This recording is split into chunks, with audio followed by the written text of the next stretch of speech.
Hello guys, welcome to Iqra technology. आज हम देखेंगे arrays in C sharp. C sharp में एरेज कैसा क्रिएट किया जाता है। ओके, तो यहाँ पे अगर आप देखो, एरे क्या है? Array is a collection of elements. समझ में आया? Array is a collection of elements means collection of values भी आप बोल सकते हो। और वो वैल्यूज डिफरेंट टाइप्स की नहीं हो सकती। तब वैल्यूज सेम टाइप की ही होती है, उसको डिफरेंट टाइप्स की वैल्यूज नहीं होती है एरे में। तब सेम टाइप की वैल्यूज होती है। और एरे के जो एलिमेंट्स है, हम उसको थ्रू इंडेक्स से भी एक्सेस कर सकते हैं। उसका इंडेक्स 0 से स्टार्ट होता है। अगर आप यहाँ देखो इमेज में, ये एरे ही एरे के एलिमेंट्स है। 2 4 10 5 15 3। फिर यहाँ पे 0 जो है ये उसका इंडेक्स है। ओके, तो 0 है वो उसका इंडेक्स है 2। ओके, 0 0 इंडेक्स है और 2 एलिमेंट है। और फिर 4 जो है वो सेकंड वैल्यू है, उसका क्या है इंडेक्स? उसका 1 है। और जो 10 है उसका क्या इंडेक्स? 2 है। ऐसे ही करते करते इंडेक्स इंक्रीज होगा। ओके, अब यहाँ पे अगर आप देखो एरे डिक्लेरेशन इन सी शार्प, तो चलिए हम देखते हैं एरे के एग्जाम्पल विजुअल स्टूडियो में। अब यहाँ पे देखो, यहाँ पे मैंने ले लिया एक इंटीजर एरे। इंटीजर एरे जैसे हम वेरिएबल बनाते हैं वैसे ही बनता है, बट यहाँ पे हमें ब्रैकेट लेना पड़ता है। क्या लेना पड़ता है? ब्रैकेट्स। तो इंटीजर एरे के लिए मीन्स कोई भी एरे के लिए बहुत इंपॉर्टेंट है। विदाउट ब्रैकेट आप एरे नहीं बना सकते। ये एरे 1 ले लेते हैं हम इधर। ठीक है? ये क्या कर दिया हमने? ये कर दिया हमने एरे डिक्लेयर। हमने सिस्टम को बोले है कि एक इंटीजर एरे है एज अ एरे 1 वेरिएबल। बस। ना उसमें हमने उसको बताया कि वो कितनी वैल्यू कंटेन कर सकता है, ना ही हमने उसको कोई वैल्यू दी है। अब यहाँ पे देखो, अब दूसरे में हम क्या बनाएंगे? हम बनाएंगे एरे, इंटीजर एरे। ओके, हमने टैब ले लिए, 2 बना दिए। ये देखो ऑटो फिल हो गए। अब हम यहाँ क्या करेंगे? अब मैं इक्वल्स टू देके ना, हम इसको बोलेंगे integer array by element. Okay, फिर आएगा न्यू। अब न्यू क्यों आता है?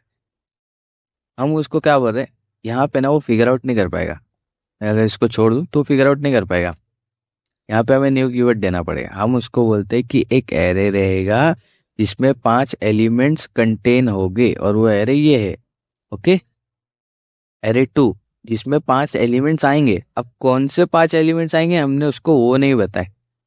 ओके, तो न्यू कीवर्ड क्या है? न्यू कीवर्ड हम उसको बताते, मतलब सिस्टम को हम बता रहे कि हमें एक इंटीजर एरे चाहिए जिसमें 5 वैल्यू स्टोर करनी है।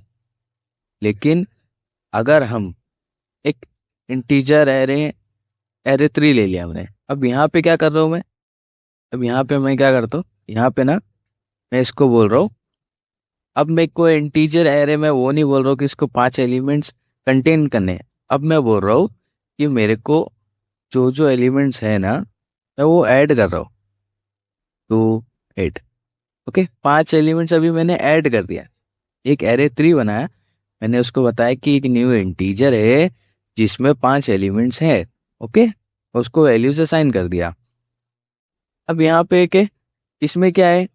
सॉरी, इसमें क्या है? यहाँ पे इंटीजर आएगा। यहाँ पे मैंने ऑटो फिल कर लिया।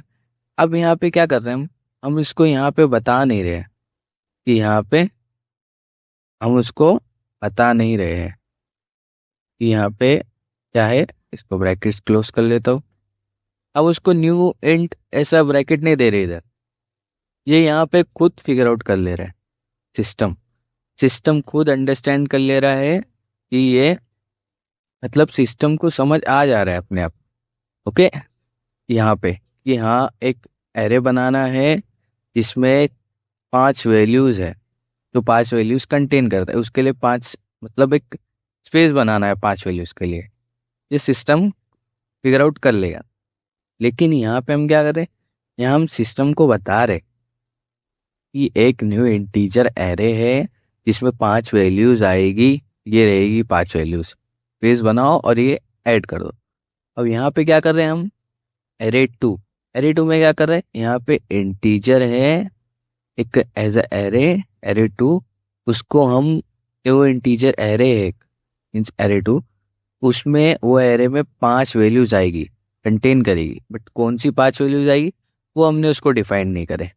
अब यहाँ पे एरे 1 जो है, यहाँ पे हमने क्या करे, बस डिक्लेयर करे, नहीं उसको बताए कि कितनी वैल्यूज आएगी, ना उसको कोई वैल्यूज दिए। ओके, अब यहाँ पे क्या करेंगे, एक्सेस करेंगे एरे 4 को थ्रू इंडेक्स। ओके, अब यहाँ पे मैंने एरे एरे 4 ले लिया। ओके, यहाँ पे कुछ सजेशन देगा, एरे 4 ले लिया। अब उसको इंडेक्स के थ्रू एक्सेस करना है। आप समझो मेरे को 4 करना है, तो 4 का इंडेक्स क्या होता है, 1 होता है, तो मैंने इधर 1 ले लिया। और अगर मैं उसको भी प्रिंट करता हूँ, यहाँ पे देखो, अगर मैं कभी इसको प्रिंट करूँ तो यहाँ पे वैल्यू 4 आएगी। एरो को विंडो एरो कर लेता हूँ, तो एरो नहीं हो रहा है, एक सेकेंड। यहाँ पे देखो, अगर आप देखो तो यहाँ पे वैल्यू 4 आएगी, दिख रहा है आपको, यहाँ पे वैल्यू क्या है, 4 है। क्यों, क्योंकि हमने इंडेक्स 1 दिए। अगर मैं यहाँ से चेंज करता हूँ, इंडेक्स देता हूँ मैं 0 1 2 3 देता हूँ। ओके, मैं यहाँ पे 3 देता हूँ इंडेक्स। ओके, अब यहाँ पे स्टार्ट करता हूँ, तो एरो, फिर हमने ये कर लिया। देखो यहाँ पे क्या है, वैल्यू 3 है। ओके, यहाँ पे वैल्यू 3 हो गई। अब हमने 1 जब लिए थे तो 4 आया था, अब 3 लिए तो इधर 3 आ रहा है। अब मैं इधर 4 लेता हूँ। ओके, को कट कर दो, इधर मैं अब क्या लेता हूँ, 4 लेता हूँ, स्टार्ट। अब क्या आएगा, अब 2 आएगा, क्या आएगा, अब 2 आएगा। देखो इधर, देखो इधर 2 आ गया कंसोल में। 2 क्यों आया, क्योंकि इंडेक्स यहाँ पे 1 का 0 है, इसका 1 है, इसका 2 है, इसका 3, इसका 4 है। ओके, तो इंडेक्स इसका 4 हो गया। तो ऐसा एरे डिक्लेयर करते हैं, इनिशियलाइज करते हैं, और हम ये सिस्टम को बताते हैं इनिशियलाइज करके कि ये एक न्यू एरे है, स्पेस बनाओ, 5 वैल्यूज डालो। और यहाँ पे बट वो खुद फिगर आउट कर लेता है।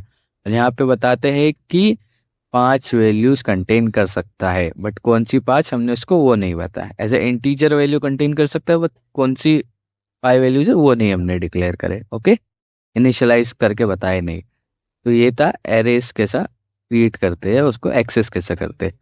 अब यहाँ पे देखो, यहाँ पे प्रॉपर एक्सप्लेनेशन है उसका, कि अंडरस्टैंडिंग द एरे डिक्लेरेशन, आप देख सकते हो एक्सप्लेनेशन प्रॉपरली। और यहाँ पे जो हमने एग्जांपल देखे, यहाँ पे देखो एक एग्जांपल है जिसमें इंडेक्स के थ्रू एक्सेस कर रहे हैं, आप देख सकते हो प्रॉपरली रीड करके, अंडरस्टैंड हो जाएगा आपको इजी वे में। देन यहाँ पे टास्क है जो आपको प्रैक्टिस करने हैं, ताकि आपको बेटर अंडरस्टैंड हो।